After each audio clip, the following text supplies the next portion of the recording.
Sanibonani kanzakwethu. Cha kanzakwethu ngithi nje angishare nani my lessons engiwafundile ngilalela ubufakazi balabo general abathathu. Baba uMkhwanazi, ubaba uNdosi uCele nobaba uSibiya. Ngiwalalelile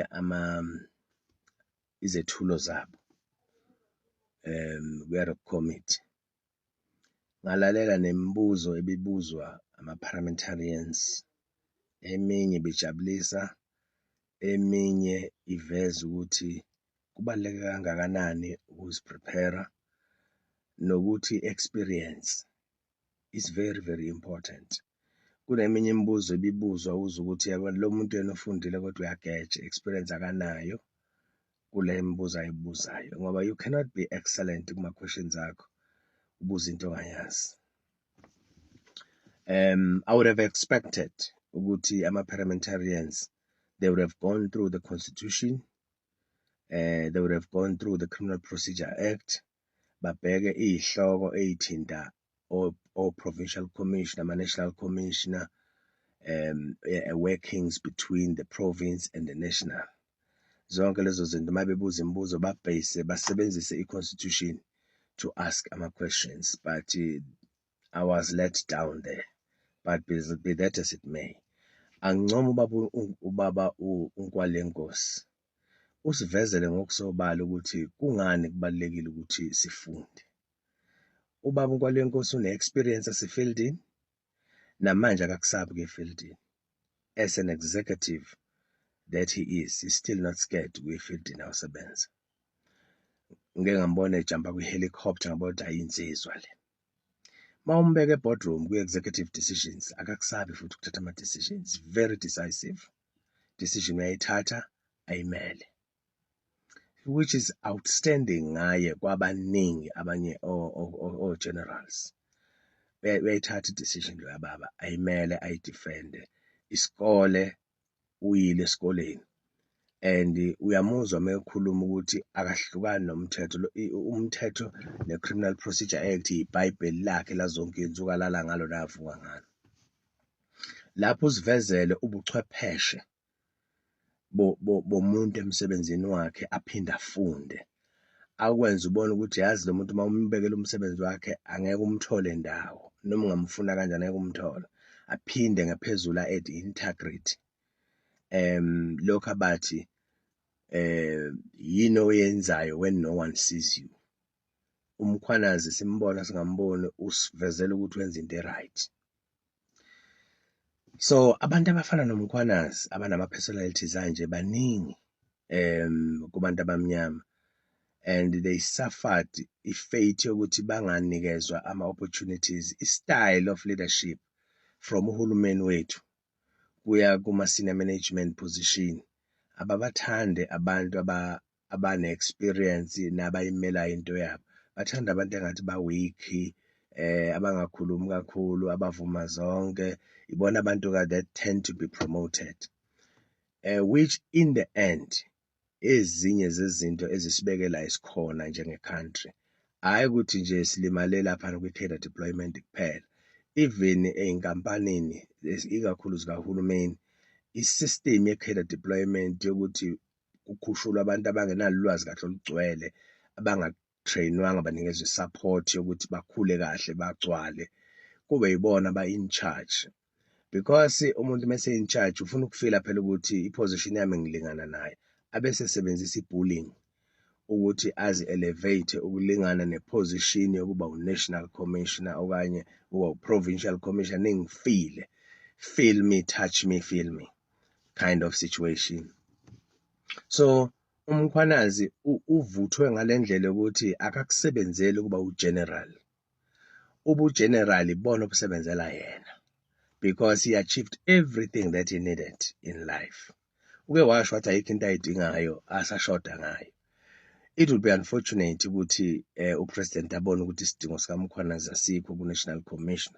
Kungakho kumele kusukume thina njengama-South African, ngoba nathi sinelungelo lokuthi simtshele ukuthi mongameli yithi singalali ebusuku sihlukunyezwa i-crime, yithi esihlukunyezwe silahlekelwa izimoto, yithi esihlukunyezwa iy'gebengu, yithi silahlekelwa abantwana, yithi esifelwa iy'ngane zethu kuma-drugs. We want to tell you ukuthi wena uma ungasiboni isidingo thina siyasibona. This time you're going to appoint uMkhwanazi. Ngibonile-ke nakuma-social media imvungama iyaphakama impela ukuthi we don't have an alternative but uMkhwanazi for a national commissioner ngoMarch 2026. Bese ngibuya ngiza kubaba uSibiya. Ubaba uSibiya ngimbona smart politician ofuna ukuzifaka kwi-career policeman, kodwa futhi akafithi ngoba isikhathi sokunaka izinto zomsebenzi yokuba yiphoyisa ngathi akanaso. Isikhathi anaso uspenda ekujabuliseni ama-politicians, akwenze lokho at a detriment of his own life. As we speak, akukho lapha akhotha khona umthetho, ubhale ngisho incwadi ebezisho ukuthi ususpendiwe i-political killing task team. Kodwa akaze akhotha imithetho nakuleyo ncwadi. I said so. Ayibhala. Awukwazi ukubhala incwadi enesisindo esingaka ungakhothi umthetho, ungabizi ama-provincial commissioners wonke. So ube nama-weaknesses amaningi uku-understanda ngomsebenzi wobuphoyisa,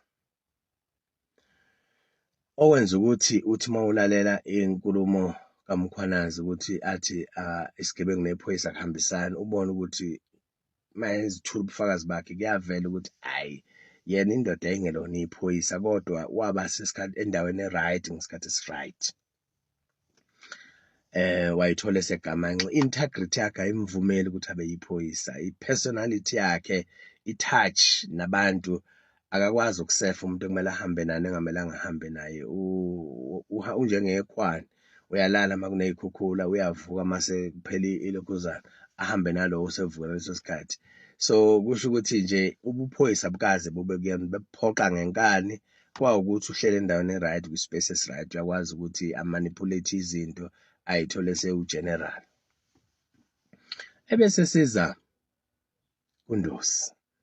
uNdosi ufike laphana abaningi including nami besingamthwele ngeqoma.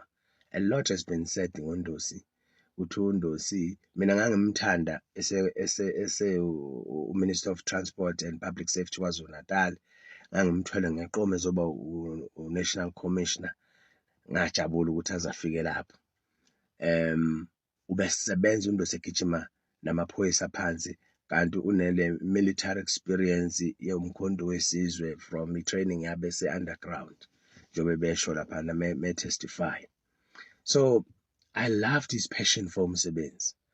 uNdosi akuyena umuntu ozokukhothela ama-legislations njengomkhwanazi, kodwa uyazinika ukuthi umsebenzi awufunde, awazi, utestify lapha engabhale lutho phansi, abantu bachazekile iSouth Africa yonke. Abantu abaningi bebazi uNdosi naye uyi-instigator, uyena waqala yonke le mikhuba ekukhalwa ngayo emaphoyiseni, but wafike walihlanza igama lakhe, wahlala eqinisweni uNdosi. Lapha athi khona ngahlangana nobani, athi yebo ngahlangana, kodwa sasihlangana kanje. Ngangingazi ukuthi walala endaweni kabani, yebo ngalala, kwakumnandi futhi ngangijabulela ukula, futhi ngangaselona nephoyisa, ngingena uminister, ngangasiboni isizathu sokuthi ngingalali lapho. Then ulethe ukuthembeka okukhulu, bamthemba abantu base-South Africa, bamjabulela uNdosi indlela athule ngayo ubufakazi. But uNdosi akuyena umuntu ohambe kakhulu esikoleni, uyadeclare ukuthi hhayi, la ngimfishane, lana ngiyazi, lana ngazi. Bese kuba nale nkunzi-ke leyo kaSibiya ephakathi nendawo, phakathi kwabo bobabili. So sifunda lana ukuthi kunama-characters amaningi adlala indawo. Omunye uthi engafundanga alithole ithuba adlale ngalo, omunye athi engafundanga kangako alithole ithuba alisebenzise kahle njengoNdosi, omunye afunde bamvalele ngaphandle, ebefundele nakho konke ne-experience. Kodwa in God's time, once upon a time, he will rise and the country will benefit and the country will be happy again. Siyabonga ingane zakwethu. Sharani-ke nani your learnings ukuthi nifundeni nina kule commission ade ihleli isithangami. Siyabonga.